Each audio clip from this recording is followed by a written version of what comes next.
Check প্রতারণার মামলায় আদালতে আত্মসমর্পণ করে জামিন পেয়েছেন নির্মাতা চয়নিকা চৌধুরী। বৃহস্পতিবার তিনি আদালতে আত্মসমর্পণ করে আইনজীবীর মাধ্যমে জামিন আবেদন করেন। শুনানি শেষে ঢাকার ৭ম যুগ্ম মহানগর দায়রা জজ মোহাম্মদ বুলবুল ইসলামের আদালত তার জামিন মঞ্জুর করে এই আদেশ দেন। সংশ্লিষ্ট আদালতের বেঞ্চ সহকারী মোহাম্মদ শামীম আহমেদ এ তথ্য জানিয়েছেন। এর আগে গত ৬ মে চয়নিকার জামিন বাতিল করে তার বিরুদ্ধে গ্রেপ্তারি পরোয়ানা জারি করেন একই আদালত। আদালত সূত্রে জানা যায়, ওই দিন মামলার বাদী প্রযোজক রাশেদুল ইসলাম রিয়াজের জেরার জন্য দিন ধার্য ছিল।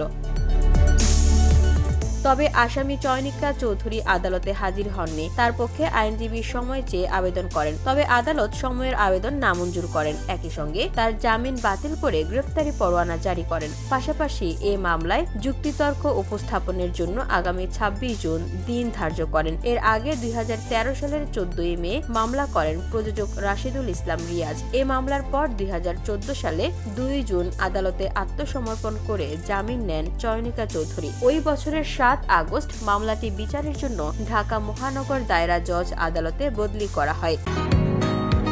বসুন্ধরা, উত্তরা, বনশ্রী, কুড়িল ও বাড্ডা সহ রাজধানীর বিভিন্ন স্থানে অভিজাত ও অত্যাধুনিক মানের ফ্ল্যাট কেনার এক নির্ভরযোগ্য প্রতিষ্ঠান pleasant properties limited.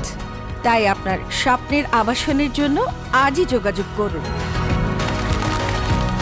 Pleasant properties limited, where destiny matches eventually.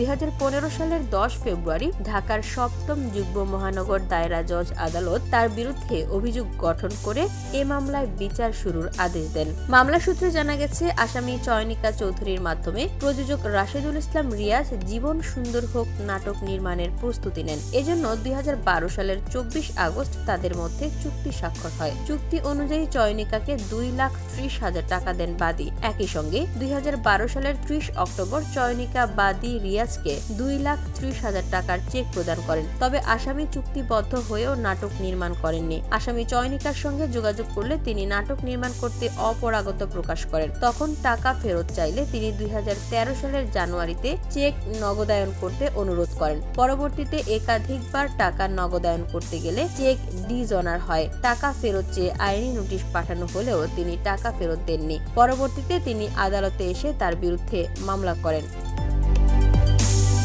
VOD Bangla news desk.